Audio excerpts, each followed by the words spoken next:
Isang magandang araw ng Miyerkules sa inyong lahat mga bayang classmates. Nasa ika-27 araw tayo ngayon para sa buwan ng Setyembre, taong 2023. Hello sa inyong lahat. At hari naway mga nasa mabubuti kayong kalagayan at kalusugan sa mga sandaling ito para sa ating gagawing paglilibang sa 8 karerang na ihanda sa atin ng MMTCI at Philippine Racing Commission Handicappers na magsisimula sa ganap na alas 5:30 ng hapon. Balik na po tayo sa 8 karera mga bayang classmates, na kung saan ay may 2 sets ang larong Pick 5 event, at ang winner take all magsisimula sa race number 2 upang sa gayon ay merong allowance po ang mga nais umabol or sumali sa nabanggit na event na WATA. Okay po, bago tayo magpatuloy, nais ko munang i-welcome at pasalamatan ng ating mga bagong classmates, mga bagong subscribers dito sa ating channel. Welcome po at maraming salamat sa inyong pag-subscribe. Hari nawa, lagi sana kayo tumutok at tumangkilik upang sa gayon ay meron kayong giya at gabay na mapapagbasihan at magagamit sa tuwing araw ng paglilibang. Pagdating sa takilya, base na rin po or ayon na rin po sa ating mga fellow vloggers, kayo pa rin po ang masusunod dahil ang ating giya po ay mula sa sariling pag-aaral namin mga bayang classmates. Ang inyong lingkod ang pinagbabasihan sa kanilang mga previous performances, mga nakalaban, track record at ang senaryo na maaaring maganap. Kaya ulitin po, kayo pa rin po ang masusunod kung sino-sino ang inyong isasama sa listahan. Ano po mga bayang classmates, Anyway, ito nga po palang ating ang ating mga rebisahan. Okay po. Muli, welcome po at maraming salamat sa inyong pag-subscribe. Sa mga hindi pa po nagsasubscribe, subscribe na po kayo. At sa mga nanonood ngayon, isang like sign lamang po. Masaya na ang inyong lingkod. Okay po. Race number 1, umpisa na po natin. Per set ng Pick 5 covers races 1 to 5. Sa karerang ito, dulong grupo ng rating base. Siya nga po pala, 1,000 meter race, 6 sa 8 karera ngayon ay lalargang sa distansyang 1 kilometro or 1,000 meter race. 75% po, 1,000 meters. Race number 1, palakihan ng kabayo to. Palakihan ng kabayo, pero ang unang basihan dito or labanan ay pagandaan ng pwesto at pagpaparemate. Ang mga hineting sina MP Cañete, Lula ng kabayong number 1, The Barrister, at apprentice John Allison Pabilik, sakay ng kabayong number 4, Happy Maggie. Pareho pong painitin yan mga bayang classmates, meaning talagang deremate. Pero pag talagang rumimate or makalapit, ako po, kalalaking kabayo niyan. Pero since painitin or deremate sila, hindi po mawawala ang posibilidad na may makasilat. Ano po, baka po mapabayaan.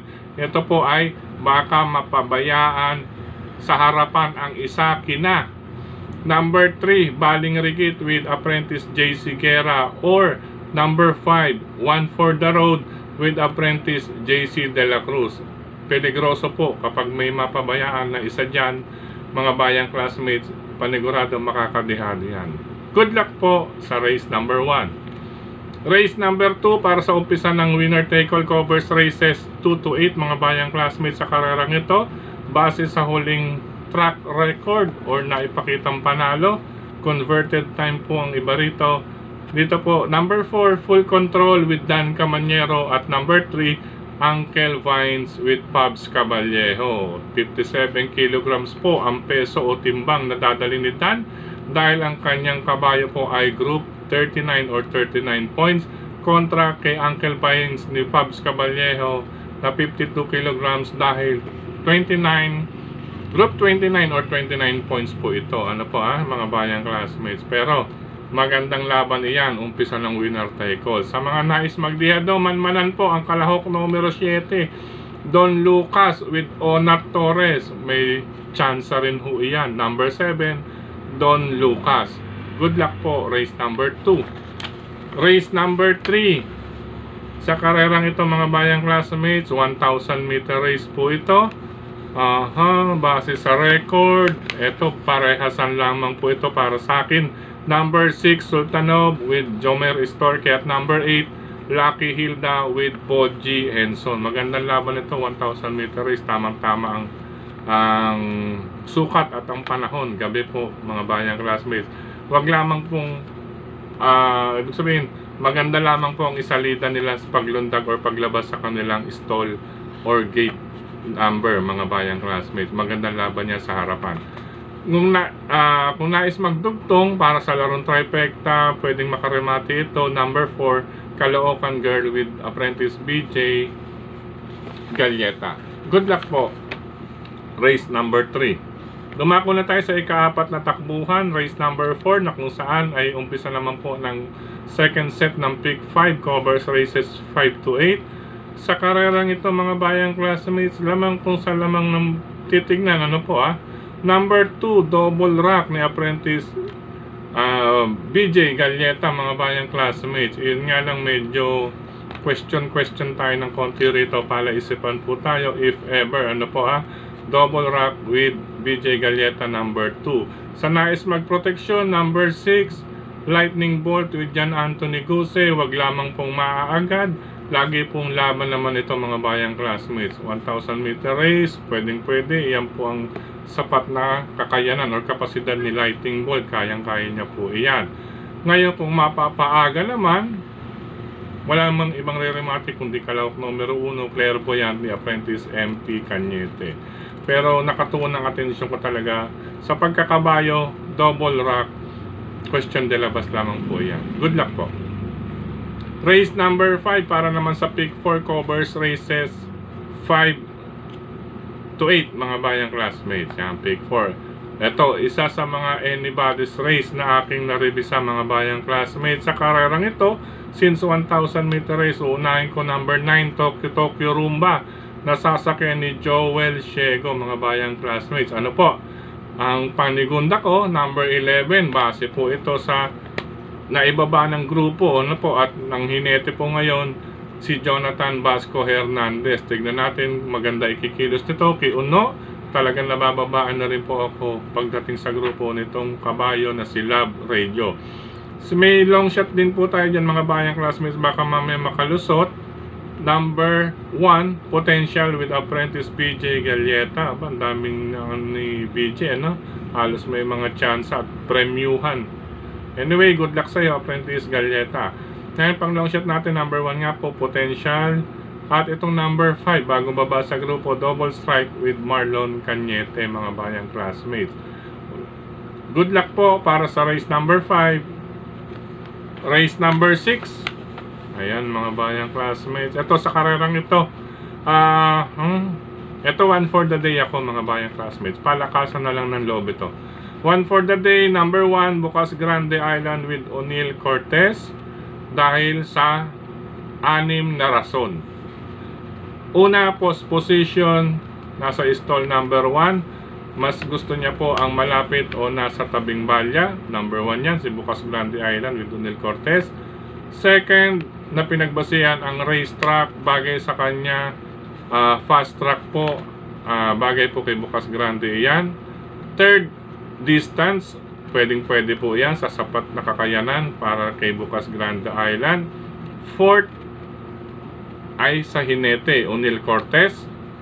And fifth, dahil sa panahon, malamig po gabi ang karera, malamig ang panahon, iyan po ang ika-5 rason. At ang huli, ang pinaka-best na rason mga bayang classmates, bagamat huli, ang owners or connection ni Bukas Grande Island.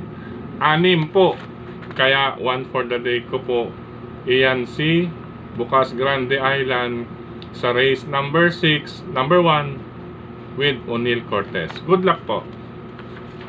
Dumako na po tayo sa race number 7, penultimate race mga bayang classmates. Sa karerang ito, ito na rin po ang isa pang anybody's race. Pero magandang laban ito mga bayang classmates. 1,000 meter race. Ito po tayo sa, since sa distansya maikli, maganda rin ang numero number 1, Mr. Manilenial, ang hinete, Patty Dilema. Siyempre, kilala naman natin yan si Patty, may mahusay din pagdating sa harapan. Kalaban itong number 10, Makarit with Andrew Bumbum Villegas.